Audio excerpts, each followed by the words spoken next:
Bonjour à tous.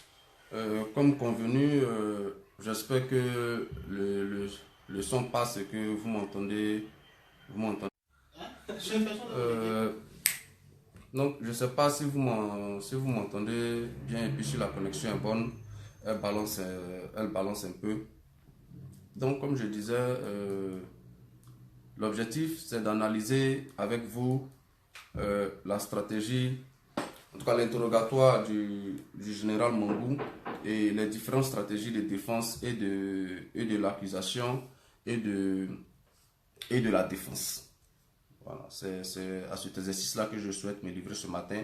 J'avais convenu attendre que son interrogatoire finisse, mais je pense qu'il est bon pour qu'on se comprenne tous, parce que je vois beaucoup de nôtres qui font un certain nombre d'analyses et qui pour moi ne sont pas toujours justes, qui ne sont pas toujours justes. J'ai donc estimé qu'il était bon à ce moment-là, au moment où on va changer de défense, d'analyser ensemble ce qui s'est passé jusqu'à présent. Mais avant d'entrer dans l'analyse, prenons le soin de situer le cadre.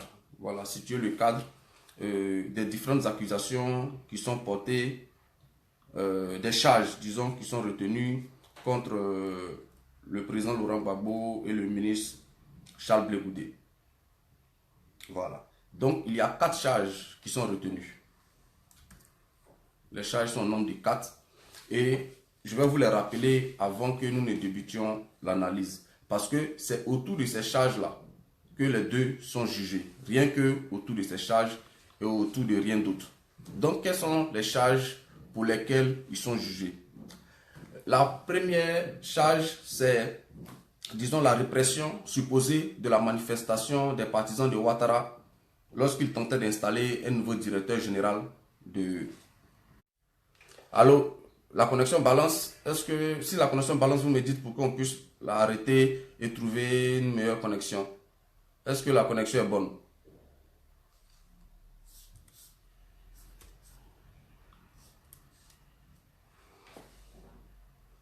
Ouais, je demande, est-ce que la connexion est bonne à votre niveau ou est-ce qu'elle balance ou est-ce qu'on peut continuer?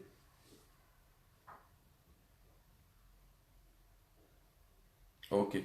Donc, je vais me répéter. La première charge, c'est l'accusation relative aux assassinats, à l'assassinat des partisans de Ouattara lors de la marche sur la RTI. Ces événements, pour les situer dans le contexte, c'est déroulé entre le 16 et le 19 décembre, lorsque, à partir de l'auteur du Golfe, Soro Guillaume et Ouattara avaient appelé à une marche sur la RTI pour en installer le nouveau directeur général. Donc, c'est les premiers événements et ces événements-là se situent entre le 16 et le 19 décembre. Et selon le procureur, 45 personnes auraient été tuées, 16 femmes violées par les forces de défense et de sécurité, donc par les FDS. C'est la première charge. La deuxième charge, il y a l'attaque supposée intervenue le 3 mars contre une manifestation dans le quartier d'Abobo. La troisième charge, c'est les tueries supposées s'être déroulées 2 semaines plus tard, c'est-à-dire cette fois encore à Bobo, avec des obus de mortier qui seraient tombés sur le marché Siakakone, voilà, entraînant près de 60 morts. Et la dernière charge, ce sont les événements que le procureur qualifie des événements les plus meurtriers. Ce sont ceux qui sont survenus à Yopougon, où selon Fatou Bensouda, 75 personnes auraient été tuées pour leur appartenance au RDR ou parce qu'ils sont supposés être partisans de Ouattara. Donc voici les 4 charges. Je précise cela pour qu'on sache ce sur quoi le président Laurent Gbagbo et le ministre Blé Goudé sont poursuivis. Ce sont ces 4 charges-là seulement. Et ce sont ces 4 charges que les juges sont censés examiner. Il appartient donc au cours de ce procureur d'apporter les preuves que ces tueries non seulement ont eu lieu, mais qu'elles ont été ordonnées par le président Laurent Gbagbo en complicité avec le ministre Charles Blé Goudé, la première dame Simone Gbagbo et d'autres personnes. C'est donc tout cela qu'ils appellent le plan commun. Le plan commun, c'est-à-dire quoi? C'est-à-dire que le président Laurent Gbagbo, entouré de ses proches, dont le ministre Charles Blé Goudé, la première dame Simone Gbagbo et d'autres personnes de son entourage, ont décidé de tuer des gens au cours de ces 4 manifestations-là pour permettre au président Laurent Gbagbo de conserver le pouvoir. Voici l'affaire qu'on juge. Et c'est pourquoi d'ailleurs ils sont jugés en tant que co-auteurs indirects. C'est-à-dire qu'ils ont planifié le plan, ils ont donné les ordres et il y a des gens qui ont exécuté ces ordres-là. Voici le contexte général de l'accusation. Pour en venir au témoignage de Mangou, qui était le chef d'état-major d'alors. Mangou, il accrédite la thèse du procureur. C'est-à-dire, quels sont les arguments de Mangou? C'est que j'étais chef d'état-major, mais je ne maîtrisais pas l'armée parce qu'il y avait des personnes qui étaient plus proches du président Laurent Gbagbo que moi. Au nombre de ces personnes-là, il y avait Dogo Blé que je ne maîtrisais pas. Je cite Mangou, ou je le paraphrase si vous voulez. Il y avait Dogo Blé que je ne maîtrisais pas, qui n'est jamais venu aux réunions de l'état-major et qui rendait compte directement au président de la République. Il y avait le général Guiabu Point, qui dirigeait le SECOS, et ce SECOS-là était suramé. Donc ce sont aussi des gens que je ne maîtrisais pas. Il y avait CKCK qui dirigeait des mercenaires, que j'ai pu apercevoir moi-même Mangou à la présidence de la République. Donc si vous voulez, voici les différents faisceaux que Mangou distille. Mais la stratégie ici, et ça c'est mon analyse à moi, la stratégie ici du procureur, c'est de faire dire à Mangou beaucoup de choses à la fois au milieu de ces faits précis qu'il semble confirmer ou qu'il confirme. Donc il dit beaucoup de choses. Et l'objectif, c'est de perdre la défense au milieu de toutes ces déclarations qui n'ont rien à voir avec le procès. De sorte que si la défense n'est pas vigilante, elle est susceptible, elle est capable de se concentrer sur ces choses qui n'ont en vérité rien à voir avec les charges qui sont retenues contre le président Laurent Gbagbo et le ministre Chablé Goudé.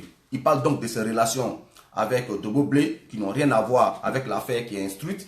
Il parle de CKCK, il parle de Guiabu Point, il parle de Kassaraté.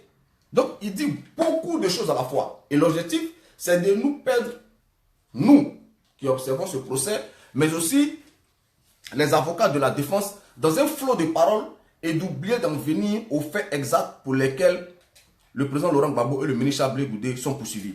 C'est véritablement une stratégie qui est très bien pensée. C'est pourquoi vous allez constater que Mangou parle beaucoup. C'est fait à dessein. Mangou n'est pas quelqu'un qu'on connaît comme quelqu'un de bavard, mais c'est fait à dessein. Il faut qu'il parle beaucoup, qu'il débute un flot de paroles, qu'il y ait à manger et à boire pour tout le monde, de sorte que le débat dans l'opinion publique se concentre sur les dysfonctionnements au niveau politique ou même au niveau de l'armée du camp Gbagbo, au lieu de se concentrer sur les charges pour lesquelles nos camarades sont détenus. C'est la première stratégie de l'accusation.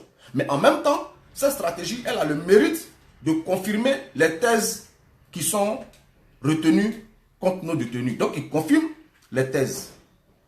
Voici, pour résumer, selon moi, la stratégie de la défense de l'accusation. Et c'est ce qui s'est passé tout le temps que Mangou a été interrogé. Donc, on parle de 500 millions qui ont été remis à Kone Zakaria. On parle du commandant invisible que le président Laurent Gbagbo financerait. On parle de beaucoup de choses. On parle de Laurent Gbagbo qui n'a pas soutenu lorsque sa maison a été attaquée. Plein de choses dont il parle.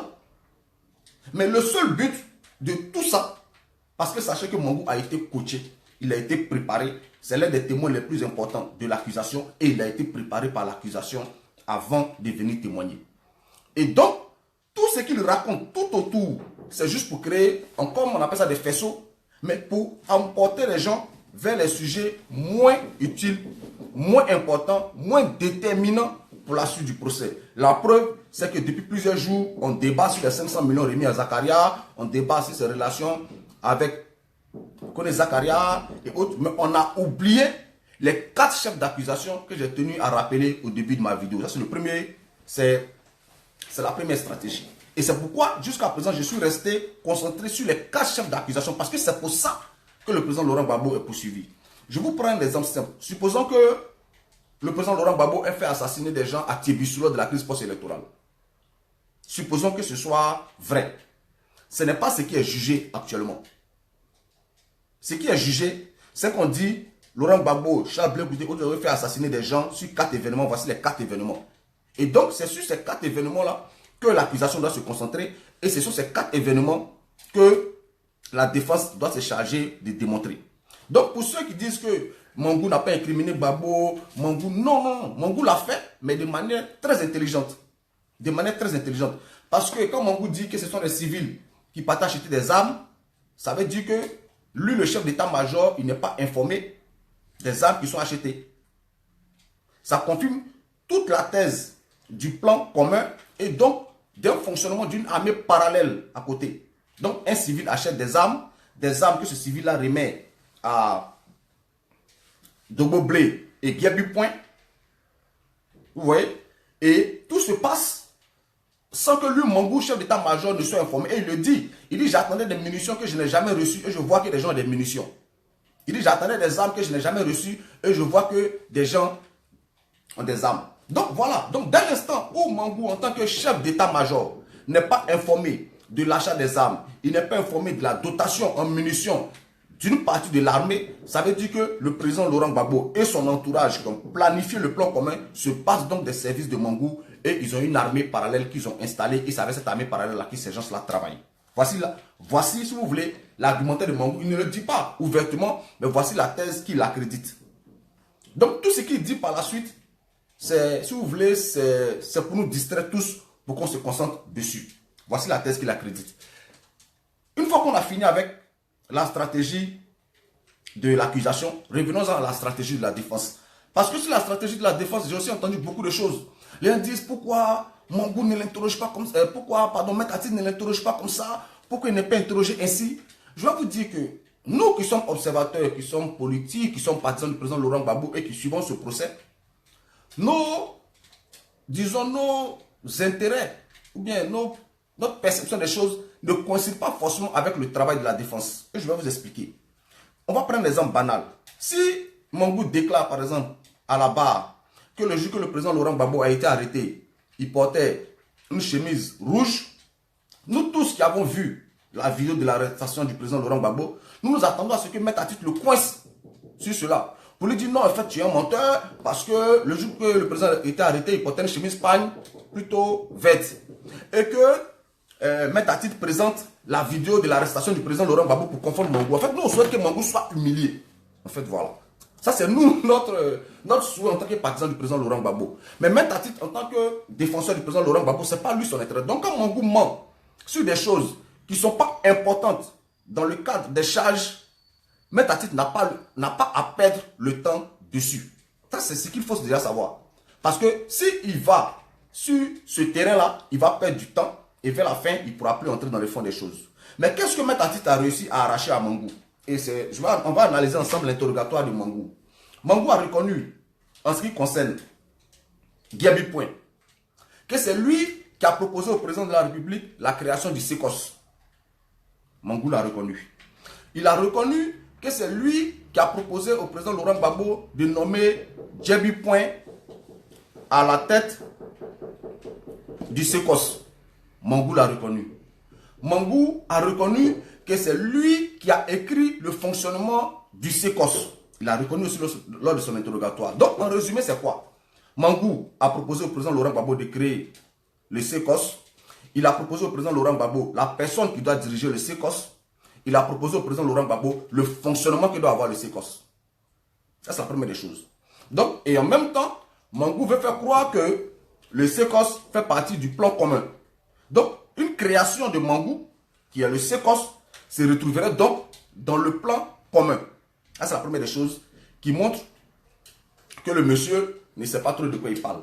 La deuxième chose que Maître Atit a réussi à arracher à Mangou, c'est de dire qu'il était le chef d'état-major et qu'il n'a pas démissionné. Et il a avoué ouvertement qu'il a rompu la chaîne de commandement. Qu'est-ce que ça veut dire en termes dans l'armée? Dans l'armée, ça veut dire que vous êtes le chef d'état-major, le président Laurent Gbagbo vous donne une instruction que vous répercutez par la suite aux autres membres de l'armée. Mais Mangou dit, j'ai rompu la chaîne de commandement. Ça veut dire que je n'ai pas transmis les différents ordres qui m'ont été donnés. J'ai arrêté de commander l'armée, donc de transmettre des ordres à l'armée. Ça, c'est la deuxième chose que Mangou a reconnue. Mais la troisième chose, mais qui est la plus importante que Mangou a reconnue et qui pour moi est déterminante pour la suite du procès, c'est le dispositif qu'il y avait dans tout Abidjan. Parce que les différents faits pour lesquels le président Laurent Gbagbo et le ministre Chablé Boudé sont poursuivis se déroulent tous à Abidjan. Les 4 faits se déroulent à Abidjan. Et si vous avez suivi l'interrogatoire de Mangou, il a dit que c'est lui qui avait positionné des chefs à tous ces points-là. C'est-à-dire que ce soit à Abobo, que ce soit à Yopougon. Et il a même donné le nombre de personnes qu'il y avait à chaque point. Donc, qu'est-ce que Mangou dit? Il dit à Abobo, c'est moi qui ai positionné les gens à Abobo. Voici la mission que je leur ai confiée. C'est moi qui ai choisi les gens qui devaient aller à Abobo. Mangou dit, c'est moi qui ai positionné les gens à Yopougon. C'est moi qui leur ai donné la mission qu'ils devaient accomplir. Et il dit, je l'ai fait avec Déto Leto, qui était chargé de l'armée terrestre. Donc, qu'est-ce que Mangou dit? Donc, ce que Mangou nous dit, c'est que dans tous les endroits où les crimes contre l'humanité sont censés s'être déroulés, c'est lui qui a désigné les gens qui devaient être à ce point-là. Et c'est lui qui leur a confié la mission. Je ne sais pas si vous comprenez un peu le raisonnement. Parce que ces crimes-là sont censés avoir été commis par l'armée parallèle du président Laurent Gbagbo, qui est issu du plan commun justement. Donc, s'il y a eu des femmes qui ont été tuées à Abobo et que Mangou n'a rien à y avoir, ça veut dire que c'est le président Gbagbo et le ministre Chablé Boudé, blablabla, qui lui ont envoyé un détachement de leur armée parallèle qu'ils ont mis en place. Ça veut dire que les gens qui auraient été tués à Yopougon, ce sont des membres de l'armée parallèle qui échappaient au commandement de Mangou qui était mis en place. Et dans le même temps, Mangou avoue à la barre que c'est lui qui a désigné tous les militaires qui occupaient ces différents checkpoints, si on peut les appeler, je ne sais pas si c'est le terme exact, mais qui occupaient ces différents endroits-là. Donc, ça ne peut pas être des gens de l'armée parallèle du président Laurent Gbagbo qui ont commis ces crimes-là, puisque ceux qui occupent ces endroits-là sont des gens qui ont été désignés par Mangou et qui lui a donné l'ordre de mission. Et en général, quand on désigne dans l'armée, quand on désigne des gens pour aller tenir une position, comme on le dit, on leur donne en même temps la dotation en armes. Donc, c'est-à-dire que Mangou a désigné les gens, il a défini les armes que ces gens-là devaient avoir et il leur a dit ce qu'ils devaient y faire. Donc, si on suppose que ces gens-là ont tué des gens, si on suppose cela, ça veut dire que ce n'est pas le fait de l'armée parallèle du président Laurent Gbagbo, mais c'est le fait, bien entendu, des gens que Mangou a désignés. Donc la thèse de l'armée parallèle retombe avec cet aveu de Mangou là. Parce que Mangou nous dit, c'est moi qui ai désigné les gens qui étaient à la RTI. Et il donne le dispositif de la RTI. Il dit, c'est moi qui ai désigné les gens qui devaient aller à Abobo. Il a même dit qu'il a présenté une carte au président Laurent Gbagbo. C'est ce que Mangou dit. Il dit, j'ai présenté une carte au président Laurent Gbagbo et on a dit, voici ce que nous comptons faire. Et la seule chose que le président, le seul moment où le président Laurent Gbagbo intervient selon Mangou, c'est que le président demande à Yopougon, je crois que c'était ici Yopougon là, une ligne où il demandait est-ce qu'elle est occupée ou elle n'est pas occupée. Et le président Laurent Gbagbo dit, faites tout pour libérer la voie parce que les marchandises doivent circuler. Donc le seul moment où le président Laurent Gbagbo intervient dans le dispositif que Mangou met en place, c'est pour demander qu'un chemin ou une route soit libérée pour que les marchandises puissent circuler. Et ça, c'est le Mangou qui le dit, c'est pas c'est personne d'autre, c'est Mangou lui-même qui le dit. Donc, dès l'instant où Mangou met en place le dispositif, dès l'instant où Mangou désigne les gens qui doivent occuper ce dispositif-là, dès l'instant où Mangou détermine les dotations en armes, ça veut dire que ces gens-là n'ont pas été affectés par le président Laurent Gbagbo, par Charles Blé Boudé ou par, je ne sais pas, Simone Gbagbo ou qui d'autre vous voulez. Ça, c'est l'un des faits que Maître Atit a réussi à arracher à Mangou. La troisième, le quatrième fait qu'il a réussi à arracher à Mangou, c'est de montrer qu'il n'est pas un témoin crédible. Parce que lorsque vous êtes avocat et qu'on vous envoie un témoin, vous avez deux manières, si vous voulez, et je parle, il y a des avocats qui, j'ai vu mon frère Malcolm Ami qui me suit, mais vous avez deux manières d'attaquer. Vous pouvez discréditer le témoin. Donc, montrer que le témoin n'est pas crédible. Donc, pour montrer qu'il n'est pas crédible, soit vous montrez qu'il est en mission, ou il témoigne sous pression, ou il témoigne à la suite d'un deal. Et dans le cas de Mangou, quand Maître Atit pose des questions sur Soro Guillaume, il sait bien que Mangou aura du mal à répondre. Et Mangou, excusez-moi, mais il tombe dans le piège en disant ne pas connaître Soro Guillaume. Mais tout le monde entier sait que Soro Guillaume était chef de la rébellion. Soro Guillaume lui-même le revendique, il écrit un livre. Chaque année, il célèbre l'anniversaire du 19 septembre, date à laquelle ils ont lancé la rébellion. Donc c'est un secret de polichinelle, comme on dit. Mais comme Mangou ne peut pas incriminer Soro, il est obligé de dire qu'il ne le connaît pas et que selon lui, le chef de la rébellion, c'est Soumaïla Bakayoko. Mais dès l'instant où il le dit, Mangou se discrédite aux yeux de l'opinion et aux yeux même du juge. Quand Mangou dit, et c'est sur ça que Maître Naouri a fini, elle lui montre les différents courriers que lui-même Mangou a écrits ou reçus. Et ces courriers-là font état de présence des mercenaires qui combattent. Ces courriers-là font état de ce que l'armée n'a pas d'armes et autres. Et Mangou reconnaît que les courriers qui portent sa signature. Et pourtant, Mangou nous dit qu'à un certain moment, il ne commandait plus l'armée. Il ne nous dit pas à partir de quand il ne commandait plus l'armée. Parce que Mangou a assisté à la prestation de serment du président Laurent Gbagbo. Et on a vu Mangou être reçu par le président Laurent Gbagbo jusqu'au mois de mars. Vous voyez?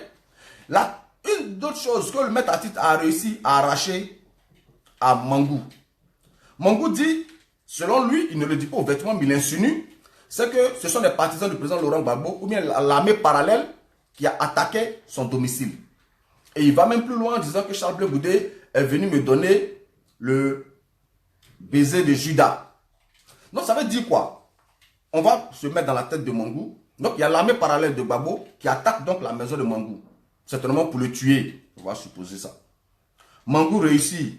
D'abord, un fait qu'il oublie, c'est que l'armée parallèle de Gbagbo attaque le domicile de Mangou. Et qui vient à son secours, c'est le SECOS. C'est Mangou lui-même qui le dit. C'est un détachement du SECOS qui appartiendrait selon Mangou à l'armée parallèle qui vient secourir Mangou lui-même. Et au cours de cette attaque, il le dit lui-même avec les larmes aux yeux, un jeune militaire qui était membre du SECOS perd la vie ce jour-là. Donc comment l'armée parallèle peut t'attaquer et la même armée parallèle peut voler à ton secours? Parce que le SECOS, selon Mangou, fait partie de l'armée parallèle. Donc, ça n'a pas de sens. Mais passons. Mangou sort de sa résidence avec sa splendide femme et ils vont à l'ambassade de l'Afrique du Sud. Selon lui, parce que Gbagbo a perdu les élections, il ne voulait pas se battre pour Gbagbo et que les gens de Gbagbo voulaient le tuer. Supposons. Il est là, il obtient de l'Afrique du Sud l'asile politique. Donc il obtient l'asile politique. L'Afrique du Sud lui accorde l'asile politique. Il parle avec Ouattara au téléphone. Qui lui assure qu'il n'a rien à craindre, tout, et qu'il est prêt à le maintenir en tant que chef d'état-major. Et que fait Mangou?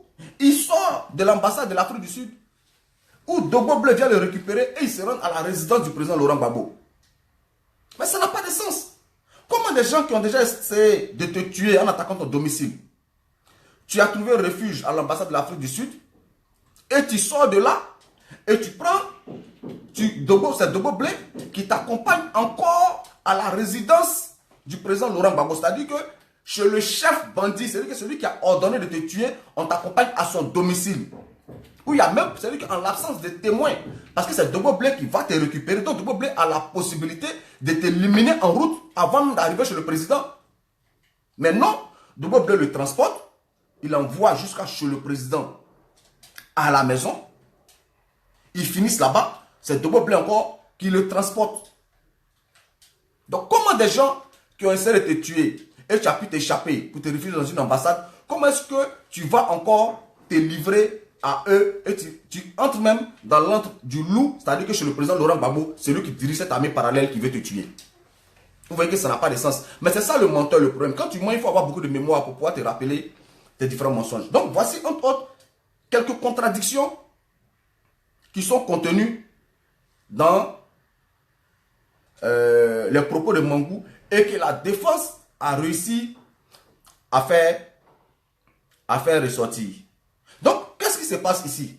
Mangou, il affirme à la fois qu'il y a une armée parallèle, donc à la fois qu'il y a un plan commun, et il affirme en parallèle que c'est lui qui a nommé tous les gens qui occupaient tous les checkpoints où les crimes se seraient déroulés.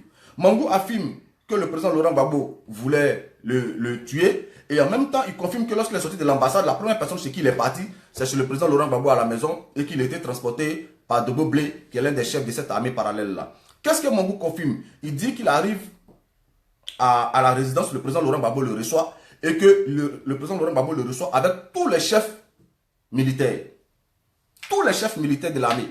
Et que nous dit Mangou?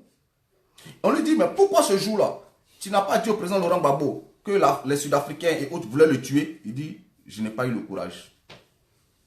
C'est-à-dire quoi? On veut tuer un individu et tu n'as pas le courage de lui dire qu'on veut te tuer. Bon, bref, passons. C'est pas grave. Qu'est-ce que dit Mangou? Parce que dans tout ce qu'il décrit, il fallait bien trouver des gens qui animent l'armée parallèle. Donc, qu'est-ce qu'il dit? Il dit, quand je suis arrivé chez le président Laurent Gbagbo, j'ai vu CK avec 4 voitures et ces voitures étaient remplies de mercenaires. Et parce que moi, je connais tout le monde de l'armée de Côte d'Ivoire. Qu'est-ce que fait Metatit? Metatit lui pose des questions sur les véhicules. Mangou n'est pas capable de dire à quelle unité appartenaient ces véhicules. Il n'est même pas capable de dire si c'était des véhicules militaires ou pas. Il n'est pas capable de donner la plaque d'immatriculation. Ben, dans ce noir-là, il a pu reconnaître le visage de tous les militaires qui étaient dans ces 4 véhicules-là pour déterminer que ce sont des mercenaires. Et c'est ce que Metatit lui fait avouer. Donc, dès l'instant où il dit à Metatit, je ne peux pas reconnaître les véhicules, je n'ai pas la plaque d'immatriculation. Mais comment dans ce noir-là, sans pouvoir identifier les véhicules, tu as pu identifier le visage de tous ces gens qui étaient dans ces différents véhicules-là? Là encore, ça n'a pas de sens, c'est une contradiction. Et c'est Metatit qui a réussi à lui faire avouer cela. Donc voici, entre autres, plusieurs contradictions contenues dans le témoignage de Mangou et que Metatit a réussi à lui faire arracher. Il y a d'autres personnes qui ont posé la question de savoir pourquoi Metatit posait beaucoup de questions sur l'implication de la France. Vous savez, le procès, posons les balises, il est à la fois politique. Il est beaucoup plus politique que même juridique. Parce que quand la CPI argue qu'elle ne peut pas libérer le président Laurent Gbagbo parce que certains de ses partisans avancent qu'il sera candidat à la présidentielle de 2020, ce n'est pas un argument juridique, c'est un argument politique. Quand la CPI dit qu'elle ne peut pas libérer le président Laurent Gbagbo parce qu'il y a encore beaucoup de partisans qui sont mobilisés partout dans le monde pour lui, ce n'est pas un argument juridique, c'est un argument politique. Et si vous avez remarqué depuis le début, Metatit essaie de montrer que, en fait, Laurent Gbagbo a quitté le pouvoir suite à la volonté d'une coalition internationale dirigée par la France. Et donc, toutes les questions qu'il pose tendent à montrer l'implication de la France dans le conflit qu'il a eu. Et vous avez dû remarquer, Mangou a tellement été bien coaché qu'il ne reconnaît même plus Soro Guillaume comme chef de la rébellion. Il ne sait même plus que les Français sont impliqués dans la crise, alors qu'il y a des vidéos qui existent. Des gens m'ont dit, non mais pourquoi Mangou pourquoi Metatit ne montre pas toutes les vidéos pour montrer que c'est un menteur? Mais on n'a pas besoin de montrer une vidéo pour savoir que Mangou c'est un menteur, parce que les vidéos sont déjà au dossier. Donc tout le monde voit les vidéos, que ce soit l'équipe de la défense ou le procureur, et nous-mêmes nous voyons les vidéos, nous les avons assez sur Facebook. Mais quand tu as une semaine pour interroger, même pas une semaine, 4 jours pour interroger un menteur comme Mangou, tu es obligé d'aller à l'essentiel. Et c'est ce que Metatit a fait tout au long de son interrogatoire. Donc Metatit a réussi à faire dire une chose et son contraire à Mangou.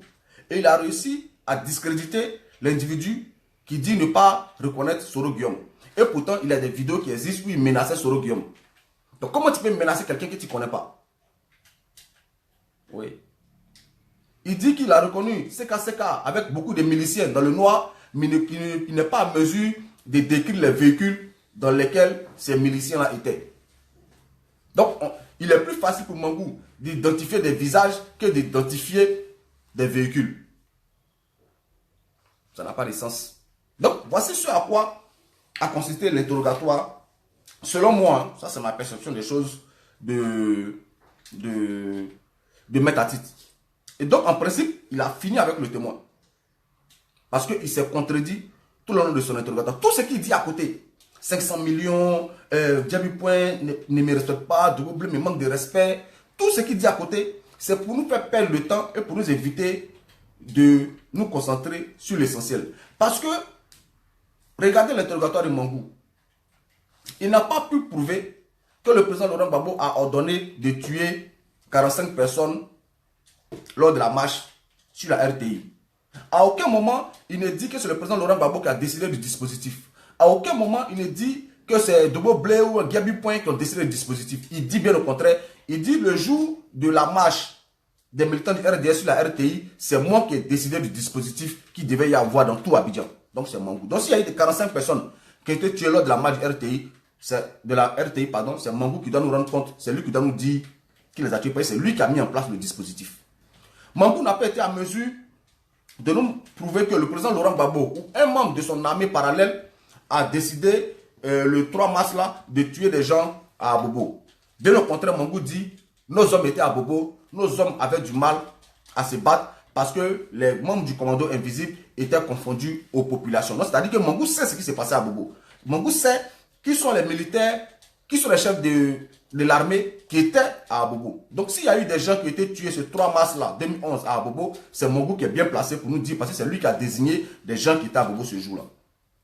Si des gens ont bombardé le marché Siaka Kone, Mangou est bien placé pour nous dire qui a bombardé le marché Siaka Kone. Parce que c'est Mangou qui a désigné les gens qui devaient occuper et défendre les positions à Abobo. Donc voici, chers camarades, comment, de manière calme et tranquille, Maître Atut a réussi à conduire Mangou vers le déni de tous les chefs d'accusation que celui-là tentait même d'accréditer. Et il a réussi à montrer, comme depuis le début, l'implication de la France dans le conflit. Parce que quand on dit par exemple que les Français transportaient les rebelles, que nous dit Mangou? Il dit non, que c'est pas vrai, c'est parce que les populations confondaient les soldats français noirs aux rebelles. Je suis désolé. Un Ivoirien sait faire la différence entre un rebelle et un soldat français noir. Voilà. C'est-à-dire que même quand tu viens de Beng là, et puis à Abidjan, tu te promènes dans ta pète là, Ivoirien te regarde et puis il dit là, c'est un Bengis.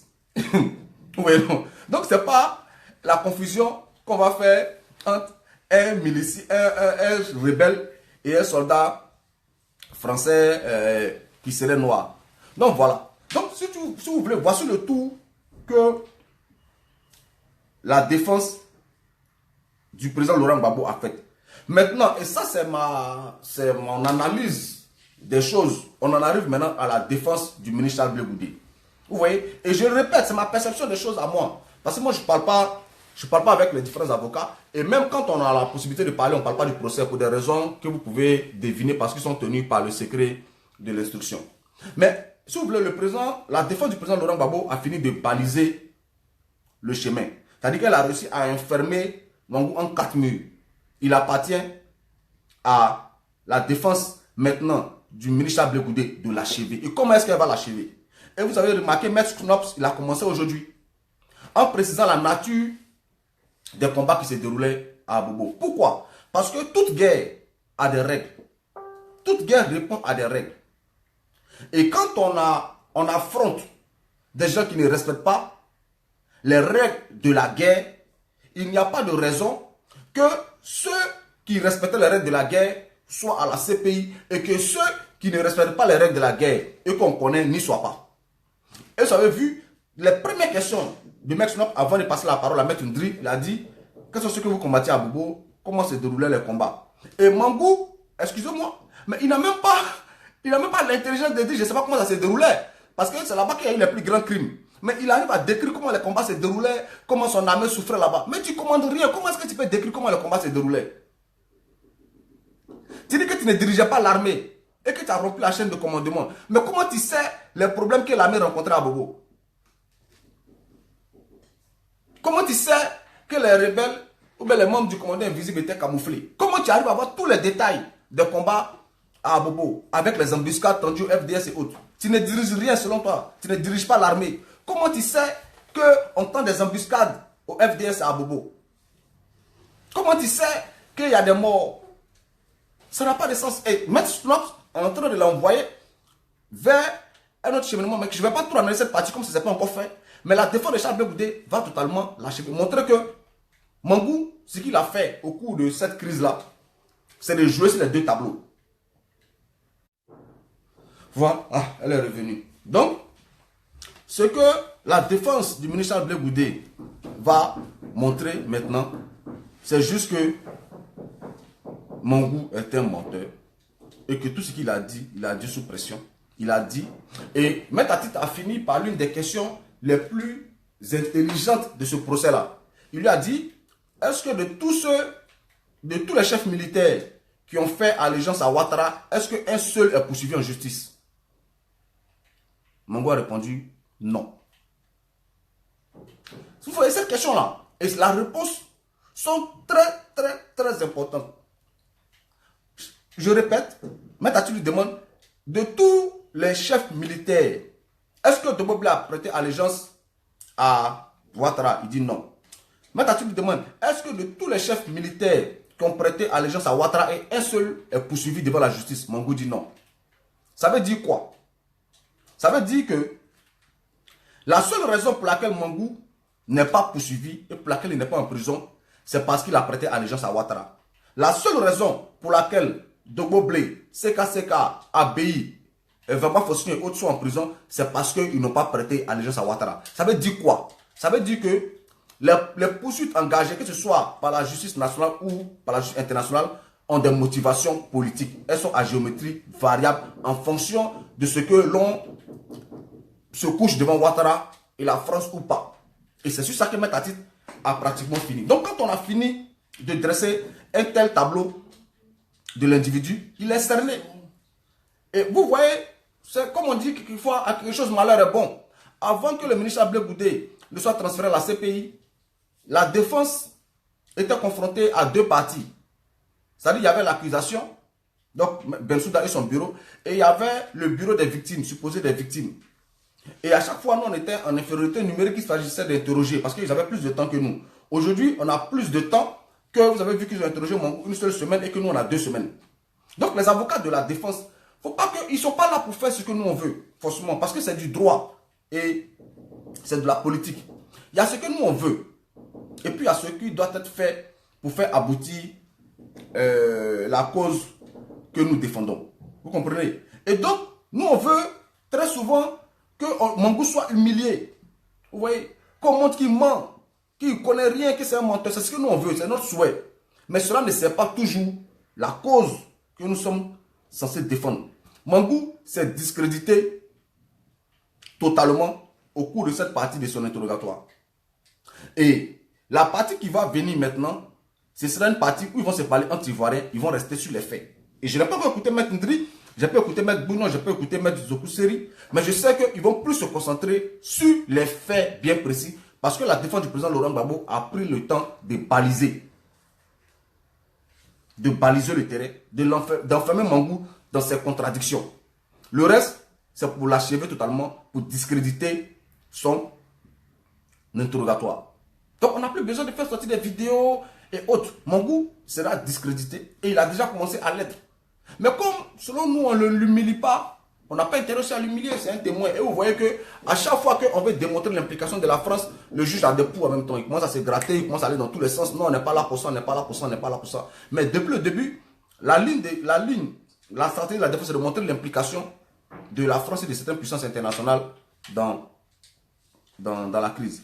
Et Mangou, en voulant parler beaucoup, avec son doc 2 de droit, il s'est totalement discrédité. Il s'est totalement discrédité parce qu'il a dit une chose, il a dit beaucoup de choses et leur contraire à la fois. Et moi, je vous conseille de relire les transcrits écrits, parce que souvent la presse rencontre, vous allez voir, moi j'ai pris la peine, j'ai reçu les journaux, de souligner à chaque fois les différentes contradictions. Mais comme elles ne se suivent pas, est-ce que vous avez remarqué l'interrogatoire de Maître Atit, qu'est-ce qu'il fait? Il pose des questions sur un sujet bien précis. Et puis au bout d'un moment, il dit, bon, on va passer à autre chose. Et il passe à autre chose totalement. Et au bout d'une demi-journée, il revient au premier sujet sur lequel il questionnait Mangou. Et c'est à ce moment-là que Mangou se contredit. C'est à ce moment-là que le fils du pasteur se contredit. Mais c'est très bien pensé.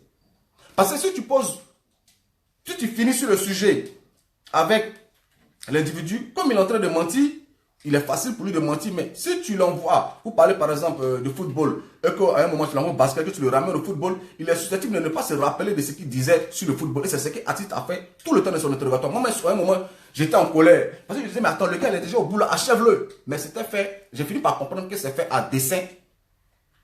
Pour aller sur autre chose avant de revenir. Parce que nous, on veut que Mangou soit achevé, on veut qu'il soit humilié, qu'il soit déchiqueté, passé. Voilà.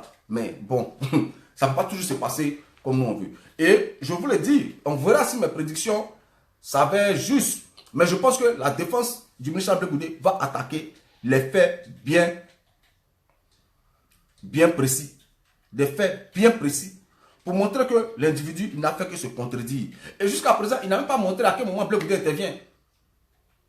Parce qu'il dit non, Abdel Goudé m'a dit, faisons semblant d'enrôler des gens pour discréditer. Mais ça, moi je ne sais pas, il n'y a rien de nouveau dedans. Ça fait partie de la communication en temps de guerre. Je ne sais pas, il n'y a pas de crime contre l'humanité là. Que Bleu Goudé t'a dit, faisons semblant d'enrôler des jeunes pour que les ennemis aient peur. Bleu Goudé aurait pu le faire. Pourquoi c'est à toi qui le dis? Pourquoi on ne montre pas Bleu Goudé lui-même avec dans une vidéo en train de faire semblant de distribuer des armes aux jeunes? Il aurait pu le faire lui-même. Il te le dit pourquoi? Parce que tu es le chef de l'armée. Donc ça veut dire que jusqu'à ce moment-là, tu dirigeais toujours l'armée et qu'aucune décision n'était prise sans te consulter. Vous voyez?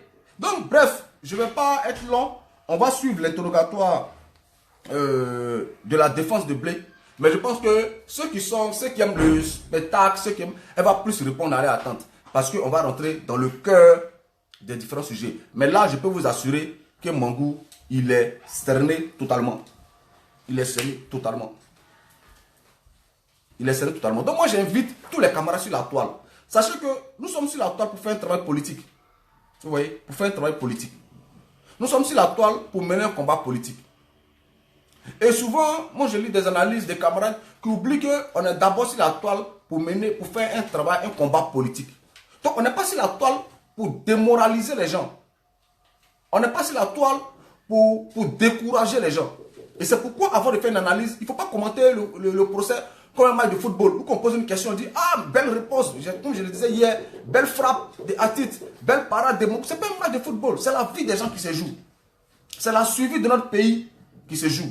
Donc il faut prendre souvent du recul avant de faire des analyses pour ne pas arriver à se discréditer soi-même. Nous ne sommes pas en guerre, mais nous sommes en combat. Et il faut tenir compte de ça quand on fait des analyses. Il faut tenir compte de la situation. Moi j'ai vu des camarades qui étaient découragés. Mangou nous a tués. Mais comment est-ce qu'on peut soi-même prétendre que le président Laurent Gbagbo est innocent et dans le même temps affirmer que le témoin de Mangou est susceptible de le tuer? Un Mangou lui-même qui n'a rien dit. Donc soit on pense que Laurent Gbagbo est coupable et que Mangou devait mentir pour le protéger, ou soit on pense que Laurent Gbagbo est innocent et on estime que tout ce que Mangou va dire n'est pas susceptible de changer la donne. Mais on ne peut pas prétendre une chose et son contraire. Donc moi, quel que soit le témoin qu'on enverra là-bas, je suis serein parce que je sais pertinemment que le monsieur Laurent Gbagbo que je connais n'est pas susceptible d'ordonner l'assassinat des personnes. Et Mangou lui-même le dit, il dit tout ce que le président Laurent Gbagbo disait, sauver des vies humaines. Faites en sorte qu'il n'y ait pas de mort. Faites en sorte de libérer telle voie pour que la population puisse s'approvisionner en nourriture.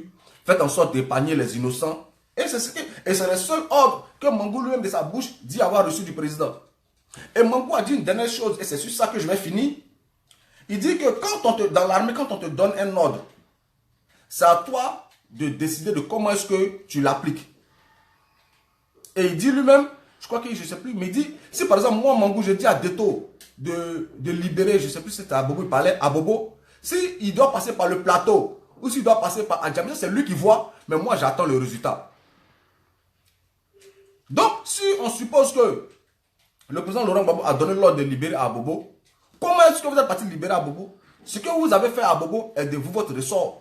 Parce qu'à aucun moment, Mangou, tu n'as été à mesure d'affirmer, je ne dis même pas de prouver, mais d'affirmer que tu as reçu un acte, tu as reçu un ordre illégal du président Laurent Gbagbo. À aucun moment, tu n'as réussi à confirmer que tu as pu trouver, il y avait des membres de l'armée qui occupaient des positions que toi, Mangou, tu ne maîtrisais pas. Donc voici, chers amis, l'analyse que j'ai voulu faire avec vous ce matin pour rassurer tout le monde.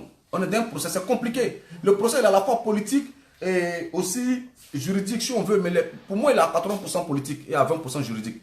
Donc sachons cela dans toutes les analyses que nous faisons. Quand on a des gens qui sont beaucoup lus, qui sont beaucoup suivis, il faut faire attention, il ne faut pas être euphorique. Il ne faut pas être euphorique, il ne faut pas aller dans tous les sens. Il ne faut pas chercher les likes, les clics, il faut rester concentré sur ce qui s'est passé. Il faut prendre la peine de suivre le procès, de le comprendre avant de le commenter. Voilà, ce n'est pas un match de football. Donc merci à vous. Et puis on attend la deuxième partie du procès qui va commencer ce soir où Maître Ondri va continuer le travail avec Mangou Philippe. Il faut laisser Mangou.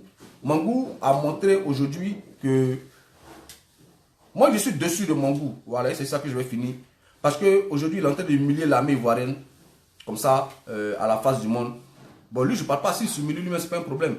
Mais il est en train de humilier l'armée ivoirienne. On a vu Mangou qui n'a même pas eu de mots pour tous les soldats qui sont tombés au front dans cette crise-là. Il n'a même pas eu une pensée à leur endroit. Il a plus parlé de sa femme et de son petit défi de pasteur que de tous les soldats qui ont perdu la vie dans cette crise. Ça veut dire que c'est un chef narcissique qui ne pense qu'à lui, c'est un chef cynique. Et il en a donné la preuve aujourd'hui. Donc après, je vois des gens qui parlent de l'entourage du président Laurent Gbagbo, il était mal entouré. On en parlerait une autre fois. Mais pour le moment, concentrons-nous sur le procès qui est en cours. Les avocats font très bien leur travail. Prenons la peine de tout analyser avant de commenter. Donc, merci à vous et